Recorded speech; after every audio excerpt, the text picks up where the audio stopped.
right, what's going on, you guys? Nick here with Nick Strength and Power. I've got a couple more interesting stories for you guys today. The first story, Iain 2 weeks out from the Tampa Pro, looking to really make a pretty significant statement at that show as that lineup continues to fill out. You've got Rolly Winkler, you've got Charles Griffin, and you've got another guy added to that lineup we'll talk about later, but Iain is looking extraordinarily impressive at 2 weeks out.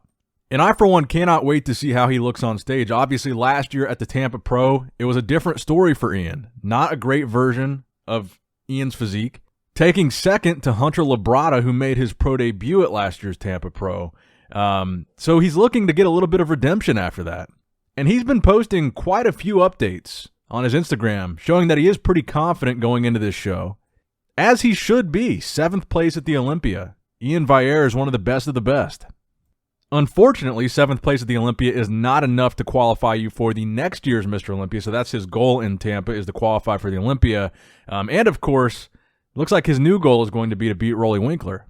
There were a lot of guys in that Chicago Pro lineup that, in the past, would never have had a shot at beating Rolly Winkler that ended up beating Rolly. So for Iain, if he does win the Tampa Pro, and I still think he's the favorite to win that show, even with Rolly being in that lineup, I think that will be a huge feather in his cap and huge momentum going forward into the Arnold Classic. Imagine he kind of redeems himself from last year, 2nd place last year. If he wins it this year, obviously that's a big momentum going to the Olympia. That's a big qualification on winning a show and not on points. And then beating Rolly Winkler, so it's kind of threefold. He gets the victory, he gets the redemption, and he beats a major guy that I don't think he's ever beaten in his career. I don't think there's ever been a time where Rolly went up against Iain and Iain won. But that's really going to be the big question in Tampa, is how much can Rolly improve between Chicago and Tampa, and will he be able to do enough to win that show? Or is he not going to be able to do that? And will this be another show where the next generation of bodybuilders seems to dominate? Now, speaking of the Chicago Pro, Mohammed Shaaban, who competed in Chicago and did pretty well there, coming in 4th place in a really competitive lineup and proving once again he can hang in there with the top guys. Mohammed recently announcing on his Instagram that he will be going on to Tampa as well. Everybody is really trying to get the qualification for the Olympia, not off of points. All these guys that are constantly competing, Hassan Mustafa, Mohammed Shaaban, they've done a bunch of shows. Nobody really wants to be the guy that gets to the Olympia on points. Everybody wants to go off of that momentum of winning a show. And I think that's what Mohammed and Hassan are going for, and those opportunities are running out. To be completely honest, after the Texas Pro in a few weeks, you've got the Arnold Classic, and only the winner of that show is going to the Olympia. I don't know what else there is besides Texas and the Arnold. I think that might be about it for men's open bodybuilding when it comes to qualifying for the Olympia. I think that's kind of the end of the road. So there's like 2 or 3 more opportunities left. And then it's Arnold Classic time, and then it's Olympia time. So I'm also pretty interested to see Shaaban joining the ranks of that Tampa Pro. Now, next up in the news, this is certainly a very interesting story. As you guys know, the Eddie Hall and Hafthor Bjornsson fight had to be postponed / canceled because Eddie Hall suffered a pretty substantial injury to his biceps, requiring significant surgery and recovery time. So that fight has been postponed until sometime in 2022. We don't really know when that's going to be. However, the Boxing Association, MTK Global, they said that Hafthor still has the opportunity to fight on that card and find a new opponent, and Hafthor looks like, and based on his post, is doing that. He wants to fight, and he wants to fight still on that date. Now, his next potential opponent, and this I really want to see, Mariusz Pudzianowski, another former World's Strongest Man champion, but not just any World's Strongest Man champion, the winningest of all time. He won 5 World's Strongest Man titles, which is more than any other strongman in the history of the sport, arguably the best of the best. Now, he has actually been fighting mixed martial arts for years now. I think like over a decade he's been involved with MMA. I don't know to what extent he's been involved with specifically boxing or how long he's been training specifically towards boxing. But Mariusz Pudzianowski put up this post, and he says, negotiations are in progress. There's something useful. Who knows? If my conditions fulfill, it will be a war with an hour. Strongman training. And then he posts a side-by-side of him and Hafthor. Now, a lot of people were disappointed by the announcement that Eddie Hall versus Hafthor would not be happening this year, but I, for one, this is a fight that I would pay to see, and this is a fight that I would be excited to see because Mariusz is the real deal. Like I said, he's been doing MMA for a pretty extensive amount of time. This would not be his first rodeo in terms of real striking against a real opponent in a real fight. And, of course, they're both pretty evenly matched in the fact that they've both won a World's Strongest Man competition, although Mariusz won 5 times the number that Hafthor won.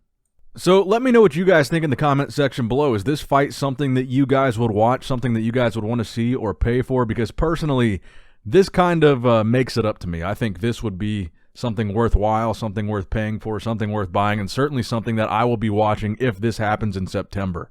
But of course, let me know in the comment section down below.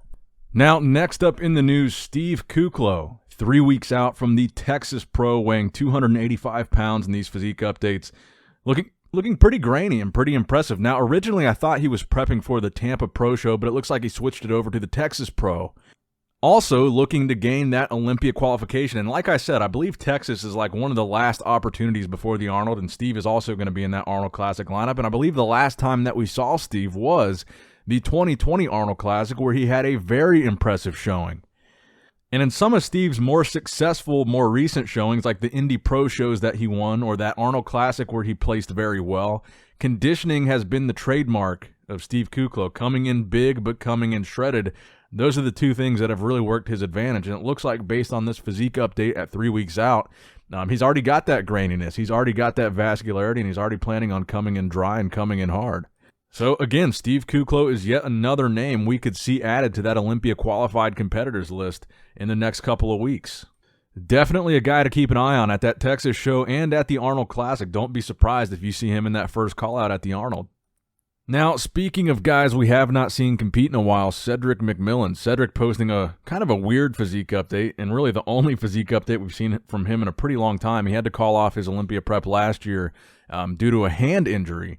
But Cedric posting this physique update with a stunt double, which is himself, so he did some pretty fancy editing on this. But Cedric is getting ready for the Arnold Classic, which to my knowledge is the only show he's getting ready for. Again, he is not Olympia qualified this year, and I don't believe he plans on doing any shows before the Arnold, so I guess he's banking on potentially winning the Arnold if he wants to do the Olympia this year. Other than that, I don't think there's really much chance of him doing the Olympia. But he did hashtag this post with the hashtag still here, so I'm not sure what he means by that. And I guess there is potential that he could do another show. But again, to the best of my knowledge, he has no plans of doing Tampa. He has no plans of doing Texas. To the best of my knowledge, the only show he has plans of doing is the Arnold Classic. So I guess, like I said, if he won that show, he could go to the Olympia. But it looks like we're probably not going to be seeing Cedric in this year's Olympia lineup, again, unless he wins the Arnold Classic. And the final story that I have for you guys today, Terrence Ruffin beginning his prep for the Arnold Classic. Today is the first week of dieting down for the Arnold, according to this post, and he posted a posing video here. Now, of course, Terrence has got to be the favorite going into this Arnold Classic lineup. Terrence, the runner-up at this year's Mr. Olympia, behind only Chris Bumstead, and actually defeating former two-time Olympia champion Breon Ainsley, which was a very interesting placing. I mean, a lot of people were surprised by Terrence Ruffin being able to overtake Breon. Now, I myself was not surprised because I think Terrence has the best posing in the IFBB point-blank period and one of the best physiques in the classic physique division period. I think the combination of those two things led to a very dangerous package that I think was pretty easy to make that call for second place. So Terrence Ruffin beginning his Olympia prep, and like I said, I think he's got to be the favorite to win that show and give him a lot of momentum going into the Olympia. Not that he necessarily needs any more momentum than he's already got from being runner-up, but you know how it goes. So that's going to wrap it up for the video today, guys. I hope you did, in fact, enjoy it. Please give it a thumbs up if you enjoyed it. Please subscribe to the channel if you have not subscribed yet already. As always, I love you guys. Appreciate you guys. Nick Strength and Power signing out.